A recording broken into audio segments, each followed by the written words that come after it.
Quanto dinheiro você deixou de ganhar no último ano por não entender conceitos básicos de investimento? 100 mil, meio milhão, até mais? A matemática não mente. Um médico que começa a investir aos 30 anos precisa aportar 50 mil todo ano para ter 5 milhões e meio aos 65. Se começar aos 50, precisará de impressionantes 236 mil anuais para o mesmo resultado. O relógio está correndo. E por quê? A crise financeira silenciosa na medicina. Você conhece aquele médico renomado que ainda trabalha aos 70 anos, não por escolha, mas por necessidade financeira? Esse cenário é mais comum do que imaginamos na medicina brasileira. Enquanto os pacientes veem apenas o consultório cheio e o status profissional, por trás dessa fachada existe uma realidade preocupante. Uma crise financeira silenciosa que afeta a maioria dos médicos no Brasil. E é fascinante observar essa contradição. Por um lado, nós temos profissionais com uma das formações mais acadêmicas, mais rigorosas e respeitadas. Por outro lado, encontramos uma surpreendente fragilidade financeira. Nossos dados mostram que 78% dos médicos cometem erros cruciais em seus investimentos, o que resulta num déficit patrimonial que pode facilmente ultrapassar milhões de reais ao longo de uma carreira. E como isso é possível? O paradoxo se explica quando consideramos que a formação médica é extremamente especializada em conhecimentos técnicos, mas praticamente ignora aspectos financeiros fundamentais. As faculdades de medicina dedicam milhares de horas para anatomia, fisiologia, patologia, mas 0 horas para a educação financeira básica. É como se formássemos cirurgiões brilhantes que não sabem cuidar da própria saúde. Na minha experiência atendendo colegas médicos, eu identifico 3 perfis recorrentes em crises financeiras. O primeiro, que é o workaholic endividado, aquele profissional que trabalha incessantemente, mas mantém um padrão de vida incompatível com sua renda, frequentemente acumulando dívidas em equipamentos caros, em clínicas suntuosas. O segundo é o investidor impulsivo, que aplica recursos em oportunidades apresentadas por colegas sem análise adequada, seja em franquias, seja em empreendimentos médicos com gestão precária. E o terceiro é o procrastinador eterno, que sempre adia as decisões financeiras importantes, mantendo o dinheiro parado enquanto planeja estudar mais sobre investimentos um dia. E o impacto vai muito além do financeiro. Estudos recentes da Associação Médica Brasileira apontam que o estresse financeiro está diretamente relacionado ao aumento de burnout entre médicos. A insegurança sobre o futuro compromete a concentração durante procedimentos, aumenta a probabilidade de erros e deteriora relações com os pacientes. Em resumo, médicos financeiramente estressados são médicos clinicamente comprometidos. A matemática ela é implacável quando analisamos o fator tempo. Um médico que começa a investir aos 30 anos, aplicando 50 mil anualmente, com um retorno médio de 8%, acumulará aproximadamente 5 milhões e meio aos 65 anos.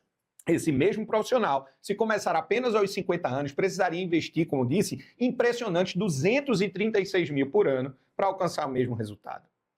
Essa disparidade brutal é frequentemente ignorada. Os 5 erros fatais que comprometem um patrimônio médico. A ironia, pessoal, é que a mesma precisão que você aplica em diagnósticos médicos raramente é direcionada às suas próprias finanças. Mesmo com uma alta renda, é possível que você esteja inconscientemente sabotando seu futuro financeiro.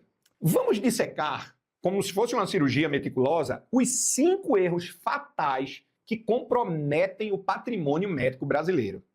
Esses erros não são independentes, eles formam um sistema interconectado que drena silenciosamente as suas finanças.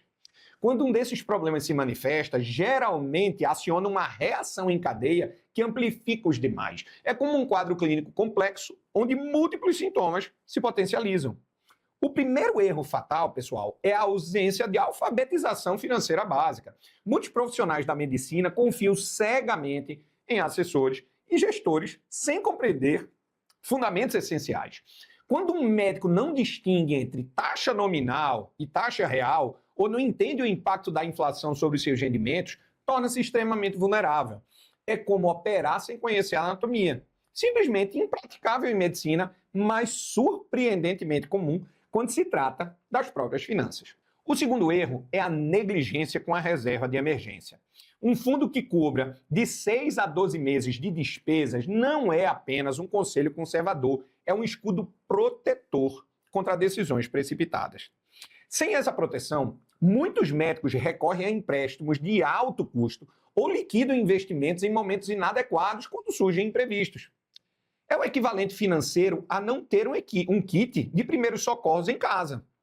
O terceiro erro é a relação disfuncional com a volatilidade do mercado. Durante períodos de oscilação, o comportamento emocional predomina entre médicos e investidores.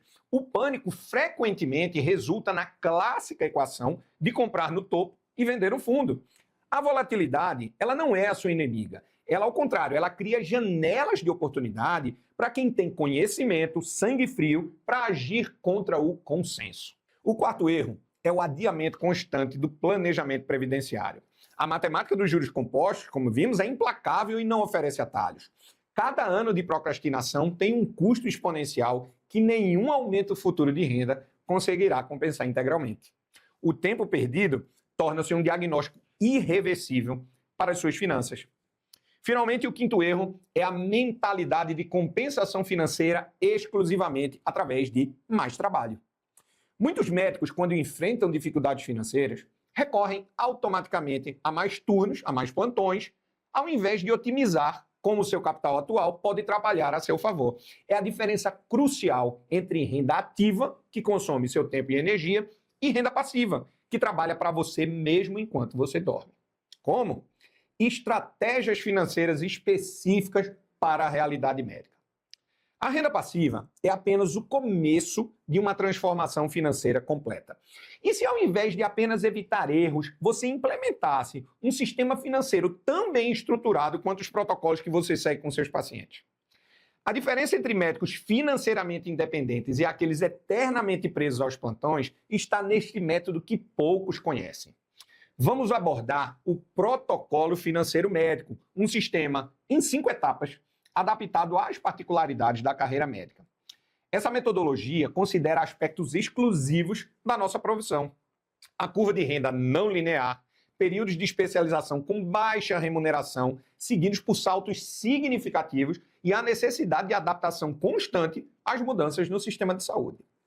A primeira etapa é o diagnóstico financeiro completo, assim como na medicina. E assim como você não prescreveria um tratamento sem exames detalhados, suas finanças também precisam de uma avaliação minuciosa. Esse diagnóstico inclui o cálculo preciso da sua taxa de poupança atual, que idealmente deve estar entre 25% e 30% para nós médicos.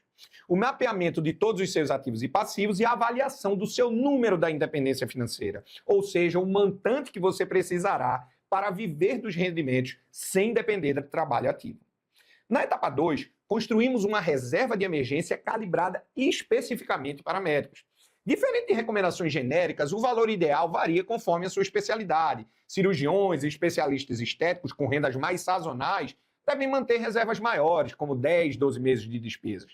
Já médicos com vínculos estáveis em hospitais podem trabalhar com reservas menores, de 6 a 8 meses, desde que complementadas por um seguro de incapacidade profissional adequado. A terceira etapa implementa uma estratégia de diversificação adaptativa. Diferente de profissionais com renda estável, médicos precisam balancear os seus investimentos considerando os ciclos de sua carreira. Jovens residentes, por exemplo, devem privilegiar a liquidez e a segurança, enquanto especialistas estabelecidos podem assumir posições mais arrojadas em ativos de maior potencial. Essa adaptação também considera a correlação entre os seus investimentos e a sua especialidade médica, evitando, por exemplo, que dermatologistas concentrem investimentos em empresas de cosméticos, o que criaria uma dupla exposição ao mesmo setor. Na quarta etapa, implementamos o sistema de previdência progressiva, que ajusta automaticamente seus aportes conforme a evolução da sua carreira. E esse modelo considera as fases típicas da vida profissional médica: especialização, com aportes menores, estabelecimento com aumento gradual dos aportes, a consolidação, quando você tem aportes maximizados, e a transição, quando você começa a diversificar os outros rendimentos. Esse sistema prevê ajustes automáticos, eliminando a procrastinação que tanto prejudica o médico ocupado. Finalmente, a quinta e última etapa foca no desenvolvimento de fontes de renda passiva alinhadas à sua expertise médica. Além dos investimentos tradicionais, nós exploramos oportunidades exclusivas do setor da saúde, como participação em health techs, desenvolvimento de aplicativos médicos, criação de conteúdo educacional especializado e até mesmo investimento em clínicas ou laboratórios como sócio investidor.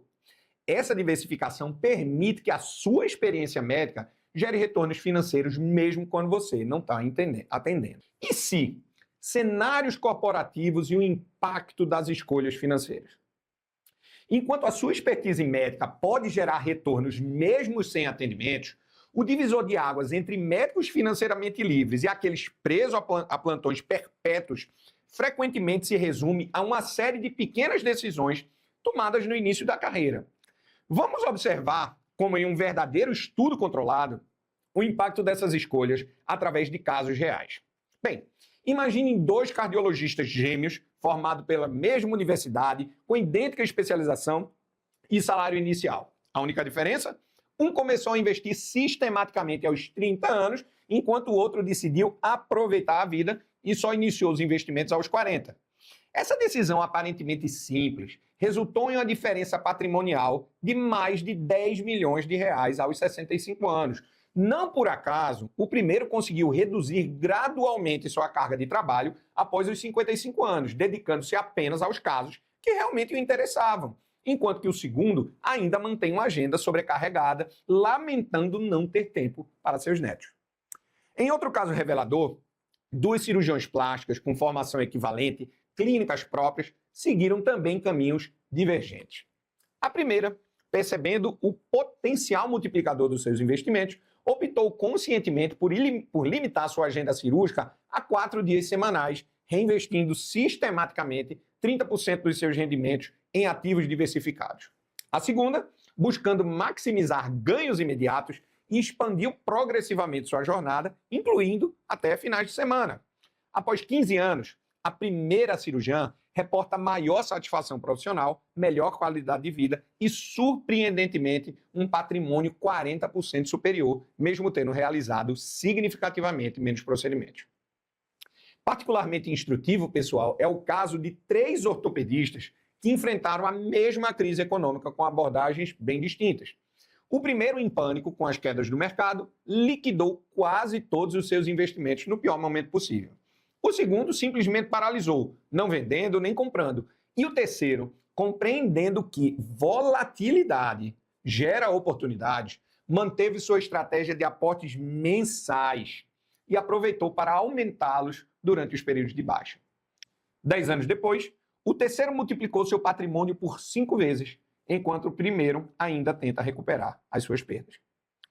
A matemática por trás desses resultados é implacável. Pequenas diferenças nos aportes iniciais, potencializados pelos efeitos dos juros compostos ao longo de décadas, resultam em abismos patrimoniais praticamente intransponíveis no futuro. É como um diagnóstico precoce versus um diagnóstico tardio. A diferença entre uma intervenção simples e um tratamento extremamente agressivo com prognóstico incerto. O fator tempo constitui, de fato, o ativo mais valioso nessa equação. A impossibilidade matemática de compensar anos perdidos apenas com aportes maiores representa um desafio que muitos médicos enfrentam ao procrastinar decisões financeiras. Mesmo com rendimentos elevados em fases avançadas da carreira, a perda do poder dos juros compostos sobre os primeiros investimentos é virtualmente irreparável. Como conclusão, chegamos ao ponto crucial: a verdadeira autonomia profissional da medicina. Não se trata, pessoal, apenas de dominar procedimentos clínicos, mas de integrar essa excelência com inteligência financeira deliberada. Pesquisas recentes revelam um fato inspirador. Médicos que se educam financeiramente têm probabilidade significativamente maior de alcançar a independência econômica. O diferencial não é necessariamente o salário inicial, mas a aplicação consistente dos princípios que discutimos. Muitos colegas encontram liberdade ao diversificar investimentos e criar fontes de renda passiva, exercendo a medicina por escolha, não por necessidade. E o seu desafio imediato: realize agora o seu diagnóstico financeiro completo e estruture sua reserva nos próximos 90 dias. Na medicina e nas finanças, a prevenção continua sendo o tratamento mais eficaz.